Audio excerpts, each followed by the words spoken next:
ஈரானுடைய போர் வியூகம் அப்படிங்கிறது வெறுமன ஆயில் கிரைசிஸை ஏற்படுத்துறது மட்டுமே கிடையாது.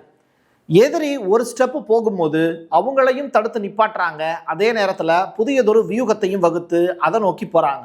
இப்போ அவங்களுடைய எய்ம் என்ன அப்படிங்கிறது தெரியாததுனால அமெரிக்கா கண்ட இடத்துல அடிச்சுக்கிட்டு இருக்கு. பட் ஈரான் தெளிவாக முன்னேறி போயிட்டே இருக்கு. அதில் ஒரு வியூகம் தான் இந்த வங்கிகள் மீது நடத்தி இருக்கக்கூடிய ஒரு போர் அபாயம். நடந்துருச்சா அப்படின்னு கேட்டால் ஆமாம், நடந்துருச்சு. ஈரானுடைய இலக்கு தொடர்ச்சியாக மாறிக்கிட்டே இருக்கிறதுக்கான காரணங்கள் என்ன, அவங்க எதை நோக்கி போயிட்டு இருக்காங்க, உலகம் எந்த திசையில் போகணும் அப்படின்னு அவங்க ஆசைப்படுறாங்க, அவங்களுக்கான வெற்றி அப்படிங்கிறது எதை நினைக்கிறாங்க, இதுதான் இந்த வீடியோவில் நம்ம டீட்டெயில்டாக பேச போகிறோம். வாங்க பார்க்கலாம் உறவுகளே. இது பிரசாத் சிக்னேச்சர். உங்களுடைய தொழில் சம்பந்தமான விளம்பரங்களை நமது சேனலில் ஒளிபரப்ப உங்களுக்கான அருமையான வாய்ப்பு. Prasad signature media broadcasting private limited. நீங்க நியூஸ் ரீடரா மாறணுமா, கண்டென்ட் கிரியேட்டரா உருவாகணுமா, சேட்டலைட் சேனல்ல ரிப்போர்ட்டரா வேலை பார்க்கணுமா, டாக்குமெண்ட்ரி மேக்கிங்ல இருந்து ஜேர்னலிசம் பற்றிய முழுமையான பயிற்சி பெற உங்களுக்கான அருமையான வாய்ப்பு. எங்களை தேடி வாங்க.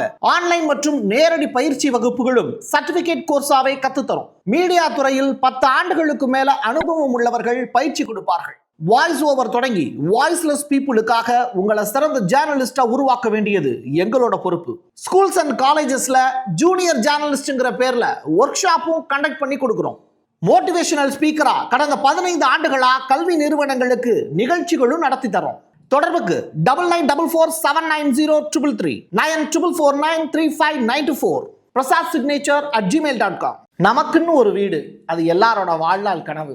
ஒரு முறை தான் முடிவெடுக்க போறீங்க, அதை சரியாயிடுங்க. கிரியேட்டர் கன்ஸ்ட்ரக்ஷன்ஸ் உங்களோட கனவு இல்லத்தை சூப்பர்வா டிசைன் பண்ணி அழகா கட்டித்தராங்க. இன்டீரியர் டிசைன்லையும் இவங்க தான் டாப். North west interiors. தொடர்புக்கு 72907991. ஈராக் சதாம் ஹுசேன் வாழ்ந்த ஊர்ல இருந்து நம்ம ஆரம்பிச்சிடலாம். சிரியாவினுடைய அசாகாவில் இருந்து ஈராக் நோக்கி அமெரிக்க படைகள் தொடர்ச்சியாக பின்வாங்குது. சிரியாவில் தான் வேர்ல்டு வார் 3 ஸ்டார்ட் ஆகும் அப்படின்னு சில புத்தகங்களில் எழுதி இருக்கிறதா நண்பர்கள் சில பேர் சொல்லியிருக்காங்க. பட் இப்போ சிரியாவில் இருந்து டைரக்டாக இப்போ அமெரிக்க படைகள் வெளியேறியிருக்காங்க. ஈராக்கில் இருக்கக்கூடிய அமெரிக்க படைகள் ஏற்கனவே வெளியேறிட்டாங்க. அதை ஊர்ஜினப்படுத்தக்கூடிய வகையில் நமக்கு சில காட்சிகளும் கிடச்சிது. டைரக்டாக போர் விமானங்களுடைய அணிவகுப்பு ஒரு புறம், இன்னொரு புறம் அந்த பாருங்க அமெரிக்காவினுடைய ட்ரூப்ஸ் போகக்கூடிய அந்த வாகனங்கள் எல்லாமே நம்மளால் பார்க்க முடியுது. சரி, இது ஒரு புறம். ஈரான் இலக்குகளை விரிவுபடுத்திக்கிட்டே போகுது.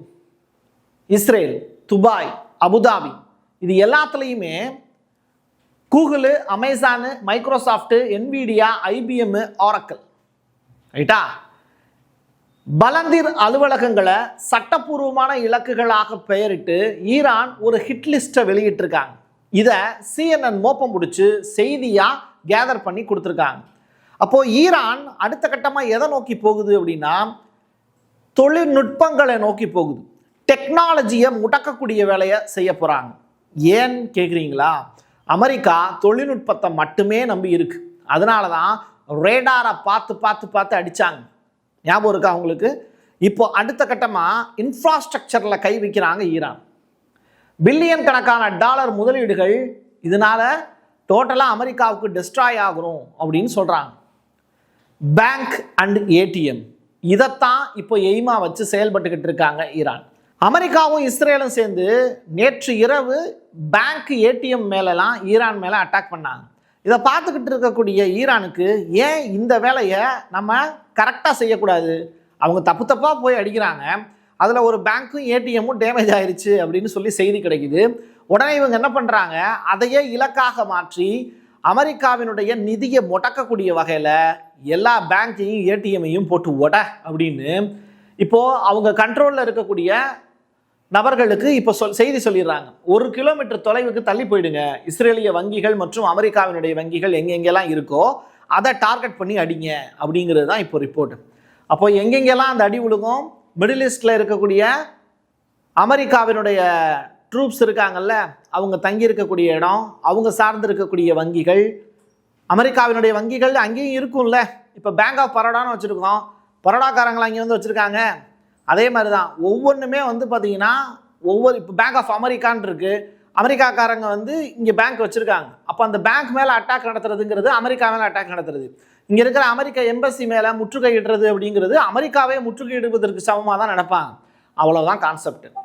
சரி, டெக்ரானில் இருக்கக்கூடிய மிகப்பெரிய பொது வங்கிகளில் ஒன்றாக இருக்கக்கூடிய இராணுவத்துடன் வரலாற்று தொடர்புடைய பேங்க் ஷெபா, இதுதான் ஈரானில் இருக்கக்கூடிய அந்த பேங்க். அதன் மீது இந்த இருக்கு இல்லையா, லேடிஸ் கூட வெளியில் உட்காந்துருக்காங்க பாருங்க, அவங்க ஹிஜாப் போடாமல் தான் உட்காந்துருக்காங்க. இப்போது அந்த நிர்வாக கட்டிடம் மீது ஒரு அட்டாக்கை நடத்தியிருக்காங்க. இரவு முழுவதும் தாக்குதல் நடத்தப்பட்டதாக மொகருங்கிற செய்தி நிறுவனம் செய்தியை சொல்லிச்சு. நான் ஏற்கனவே சொன்னேன்னா ஏதாவது ஒரு வேலை பார்த்துருப்பாங்க, அதனால தான் ஈரான் வந்து யோசிப்பாங்க அப்படின்னு நடந்துருச்சா. இப்போ அடுத்து பாருங்க, சென்காம் கமாண்டர் பிராட் ஹூப்பர் ஒரு முக்கியமான ஸ்டேட்மெண்ட்டை ஈரானுக்கு இவங்க எடுத்து வைக்கிற ஸ்டெப்பு எல்லாமே ஈரானுக்கு ப்ளஸ்ஸாக போய் முடிக்குது. அதுதான் எனக்கு ஆச்சரியமாக இருக்குது. எப்படின்னா 5500 டார்கெட்டு ஈரானுக்குள்ளே வச்சுருக்காங்களாம். அதில் 60 ஷிப்புக்கு மேலே அட்டாக் பண்ணியிருக்கிறதா சொல்கிறாங்க. ரைட்டா? இப்போது AI டூலை நாங்கள் பயன்படுத்தி தான் இந்த சாகசத்தெல்லாம் செய்கிறோம் அப்படின்னு சொல்கிறாங்க. அப்போது நீ மனிதர்களை நம்பலைங்கிறது தெளிவாக தெரிஞ்சிருச்சு. இப்போது AI டூல் தப்பு பண்ணி அது ஒரு மிஷின் கன்னில் இருந்து ஒரு ஆர்டர் கொடுத்துருது, நீ அட்டாக் பண்ணு அப்படின்னு. அது எதிரியா இல்லை இவனுடைய நாட்டுக்காரனாங்களா அப்படிங்கிறதே ஏஐக்கு சொல்லப்படுமா அப்படிங்கிறது ஒரு முக்கியமானது. நீங்கள் கமெண்ட்டை தப்பாக கொடுத்துட்டீங்க அப்படின்னா அதுவும் தப்பாக செயல்படும். அப்போ மனிதர்களை நம்பாமல் முழுக்க முழுக்க மிஷினை நம்பும்போது சில விஷயங்களில் இங்கே பிரச்சனை வரும். நீங்கள் 80s 90s கிட்ஸாக இருந்தீங்கன்னா உங்களுக்கு புரிகிற மாதிரி ஒரு விஷயம் சொல்கிறேன். ஓரண்டா 2 ஈரண்டா 4 அப்படின்னு சொல்லிட்டு வாய்ப்பாடு சொன்ன கூட்டம் ஒரு பக்கம், இன்னைக்கு மைண்டில் வந்து நம்பரை வச்சுக்கிட்டு கையில் விரலை விட்டு எண்ணக்கூடிய சின்ன குழந்தைகளை எத்தனையோ பேரை பார்க்குறோம். அவங்களுக்கு எல்லாத்துக்குமே கடையில் போய் நின்றா கூட 5 ரூபா கொடுத்துட்டு 2 ரூபாய்க்கு பொருள் வாங்கிட்டு 3 ரூபா திருப்பி வாங்கணுங்கிறது இயல்பாக நமக்கு வரும். அவங்க 2 2 + 1 3 3 + 1 4 4 + 1 5 5 rupees -3 rupees 2 rupees கொடுங்க, இப்படி தான் கேட்குறாங்க. இந்த அளவிற்கு இன்றைக்கி இருக்கக்கூடிய எஜுகேஷன் சிஸ்டம் மாறிடுச்சு. இதே தான் அமெரிக்காவோட நிலைமை. கால்குலேட்டரை நம்பி அவங்க வேலை பார்க்குறாங்க, அதனால் அவங்க தோற்று போயிடுவாங்க. பட் ஈரான் அது இல்லை. அவங்க ப்ராக்டிக்கலாக எல்லா விஷயத்தையும் செஞ்சு பார்க்கறதுனால தான் அவங்களுக்கு சக்ஸஸ் கிடைக்குதுன்னு எனக்கு தோணுது. இன்னொரு புறம் துபாயில் முழுக்க முழுக்க மக்கள் கூட்டம் இருக்கக்கூடிய காட்சிகளை நீங்கள் பார்க்குறீங்க. இவங்க எல்லாமே ஒரு இடத்துல இருந்து இன்னொரு இடத்துக்கு மூவ் ஆகிறதுக்காக ஏர்போர்ட்டை தேடி போயிட்டுருக்காங்க. ஆனால் ஏர்போர்ட் வாசலில் ஏன் நிற்கிறாங்கன்னா காரணம் புரியல. அடுத்த அறிவிப்பு வர்ற வரைக்கும் அந்த இடத்துல ஏரோப்ளேன் மூவ் ஆகாது அப்படின்னு அனௌன்ஸ்மெண்ட் இருக்குது. அப்படி இருந்தாலுமே சொந்த ஊருக்கு போகிறதுக்காக இவ்வளோ பேர் காத்திருக்காங்க.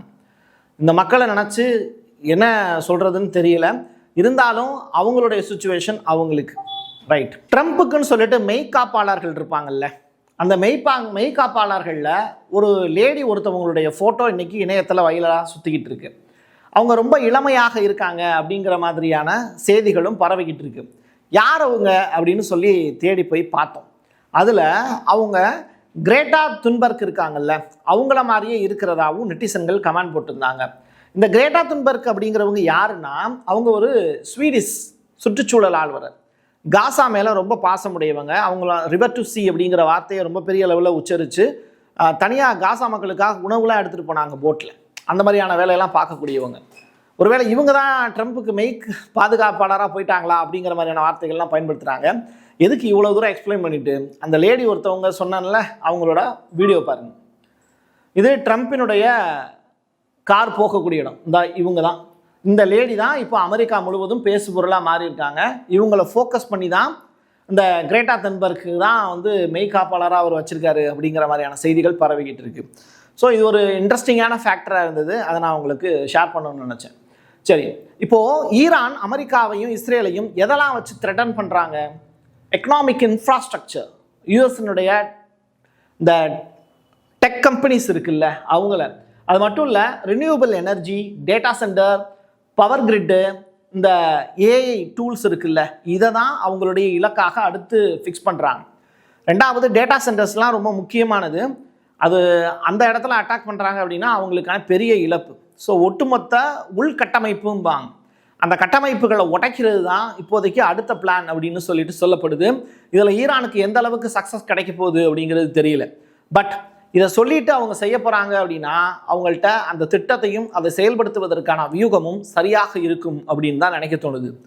அமெரிக்கா கிட்ட எனக்கு தெரிஞ்சு இந்த கடைசியாக 12 நாட்களில் போரை உன்னிப்பாக கவனிச்சுட்டு வரக்கூடிய ஒரு ஜேர்னலிஸ்டாக அவங்களுடைய வெற்றி சாத்தியப்படும்னு தோணலை.